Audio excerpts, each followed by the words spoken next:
রতনপুর জঙ্গলে এক চাষি বাস করত। সে জমিতে ধান চাষ করত আর বাড়ির সামনে মুরগি চাষ করত।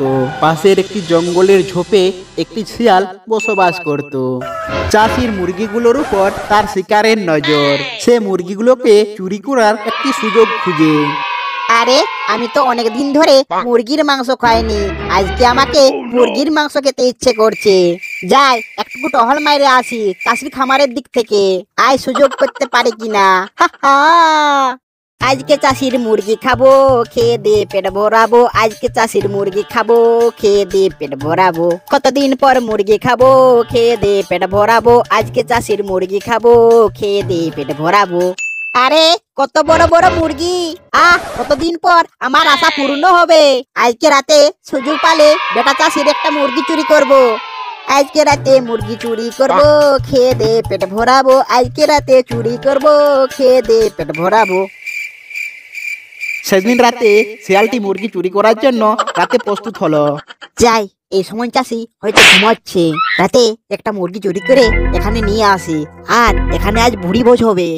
আজকে চাষির মুরগি খাবো, খেয়ে দে মন ভরাবো। আজকে চাষির মুরগি খাবো, খেয়ে দে মন ভরাবো। আজকে চাষির মুরগি খাবো, খেয়ে দে মন ভরাবো। আজকে চাষির মুরগি খাবো, খেয়ে দে মন ভরাবো।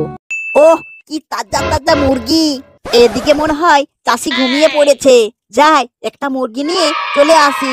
প্রতিদিন একটা করে মুরগি খেলে এদিকে চাষিও বুঝতে পারবে নি। এই বলে শিয়াল চাষির খামার থেকে একটা মুরগি চুরি করে সেখান থেকে পালিয়ে যায়।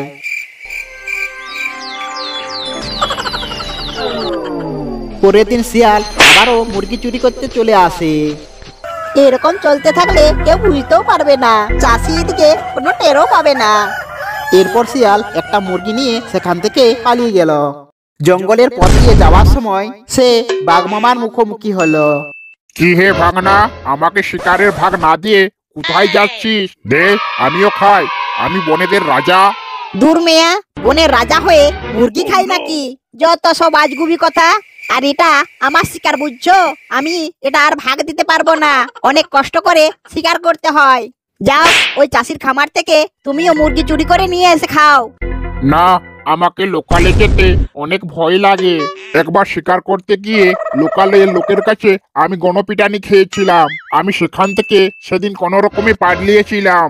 তুই দিবি কিনা বল? না না, আমি দিতে পারবো না। তবে রে, তোকে যদি আজ পাই তোকে আজকেই আমি খাবো। দাঁড়া বলছি, দাঁড়া, কোথায় ছুটছিস? দাঁড়া। তারপর বাঘটি শিয়ালকে আর ধরতে পারল না।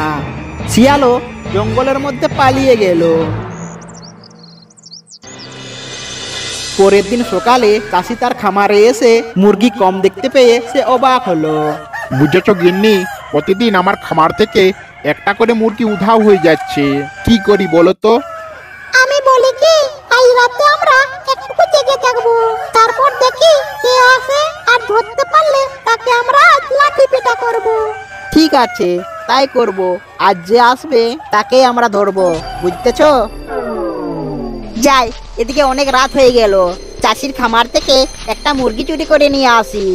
আইটুকু সাবধানে আসতে হবে, কাল বাঘমামা আমাকে একটু হলে ধরে নিত। একটুকুর জন্য বেঁচে গেলাম। এরপর শিয়াল খামারে চলে আসে, আর এদিকে চাষি ও চাষির বউ একটা ওদ পেতেছিল তাকে ধরার জন্য।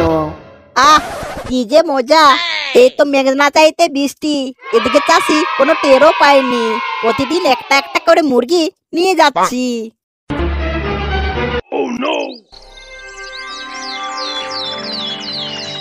তবে রে বেটা শিয়াল, তুই আইরে বেটা, তোকে আর ছাড়বো না। দেখ কেমন লাগে। আই তোকে আচ্ছা করে ধলাই দেবো। প্রতিদিন আমার মুরগি চুরি করা, আরো কি আমার মুরগি চুরি করতে আসবি? দেখ কেমন লাগে আজ। দেখ বাবা রে, তোকে আমরা প্রাণে মারলাম না। যা, আজকে থেকে আর কখনো এদিকে আসবি না, এমনকি এই বাড়ির আশেপাশেও আসবি না। তারপর শিয়ালটি সেখান থেকে কোনো রকমে আস্তে আস্তে করে পালিয়ে গেল। সে এই ঘটনার ফলে আর বাঘের ভয়ে জঙ্গল থেকে অনেক দূরে চলে গেল। আর এদিকে চাষি আর চাষির বউ নতুন করে মুরগি চাষ করতে শুরু করলো আর সুখে জীবন যাপন করতে শুরু করলো। তাদের আর মুরগি হারানোর কোনো ভয় ছিল না।